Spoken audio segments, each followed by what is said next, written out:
Hey guys, we're here right now in front of the rooms that hold some of the students that are on campus working on our Humanitarian Hackathon 2025. So we're going to go inside and ask them some questions and see how they're going. Hello! We're going to ask you what challenge you're working on. We are working on Challenge C. So we've selected to kind of look at the diversity of crops in countries and try to see how we can expand that. Can you tell me what challenge you're working on? Yes, so our current solution is the aquaponics solution. So this combines aspects of hydroponics, growing plants in water, and also farming fish as well. Cool, so what are you doing on the piece of paper here? So we kind of had some ideas of having a physical sensor and then connecting it with kind of like a web app or like just a phone app. And then we're trying to think of the most optimal way of reducing costs, as well as the most optimal way to kind of store the data and kind of use calculations from that. And what's your background? What degree are you doing? I'm doing software engineering at UNSW. Yeah, okay, so this tickles your fancy? Yeah, it does. As do all of us. We're all software engineering UNSW. Yeah, cool, UNSW. We all like computer science students. So like we like to get into tech, so something related to tech, bioinformatics, AI, and some like seed exchange, blockchain stuff. Yeah. Like, trying to like innovate something. Yeah, make it cool. creative outside the box. Yeah, nice, outside the box. Because we don't want the users to pay, so we need to find another way to get our money. Yeah, why wouldn't you want the users to pay?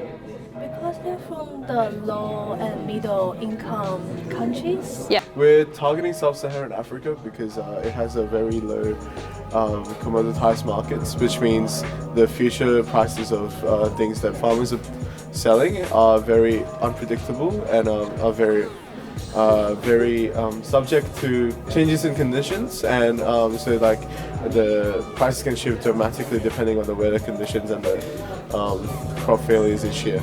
We're working on, well, right now we're just looking at our freshwater lens, which is a term for freshwater floating above essentially saltwater intrusions from the ocean. And because due to climate change, sea level rises, obviously you'll have a lot more saltwater in your farms.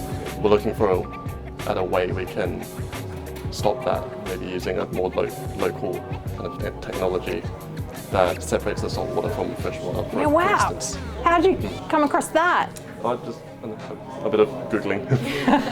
Yeah. And so what challenge did you choose? Challenge C.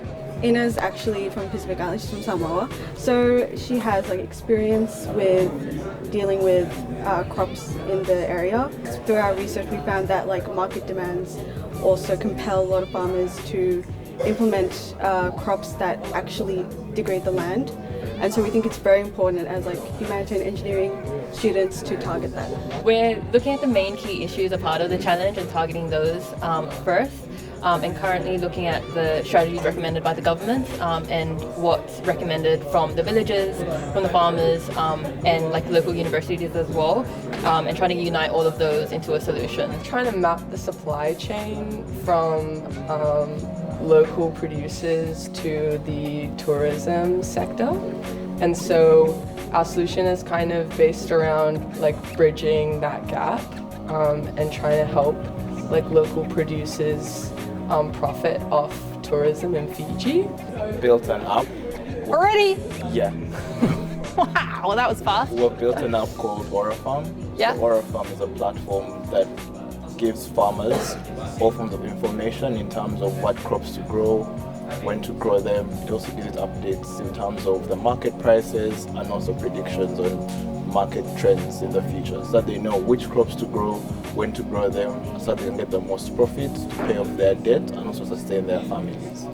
So what we're working on is Challenge A, which is the anemia in the poorer countries. Mm-hmm. So we're looking at solving the problems related to like diet and also helping counter blood loss during menstruation and pregnancy. So we're looking at adapting some methods. So we've brainstormed a bit, sort of looking at ways we can add to their diet, their current diet. My group is working with Vanuatu, and the problem that they have a lot is that they don't have much access to arable land.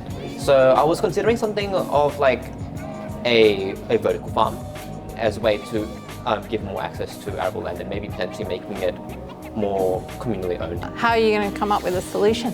I don't know. I'm still thinking and my mentor doesn't arrive yet, so I don't know, we'll see. Yeah. It's really cool that we've got mentors that we can contact whenever we need, and the Slack channel is really helpful. You don't have to go and find everyone. Yeah. It's all online. Oh, good. It's my first hackathon. Oh, wow. Awesome. So what brings you to the hackathon? Well, I signed up with my friend over there. Yeah, like I've never participated in one, and it's like my last year of uni, so I thought it'd be fun to do. Because we don't have that much time, we've kind of decided to like split all of our time up so we can actually work towards getting the submission. So currently we're just doing some research, so we're all doing different topics so we don't like double up. That sounds just, like, smart. Yeah, gathering our research, yeah. Yeah. No, we haven't done a hackathon before, so like it's pretty good experience. Like the time crunch is a big massive thing. Like it's 11:30 now, and we're like, oh crap, we haven't started on a lot of things that we wanted to. Yeah. So I mean, 24 hours to get the rest of it done. So it's a bit, you know, we'll see how it goes.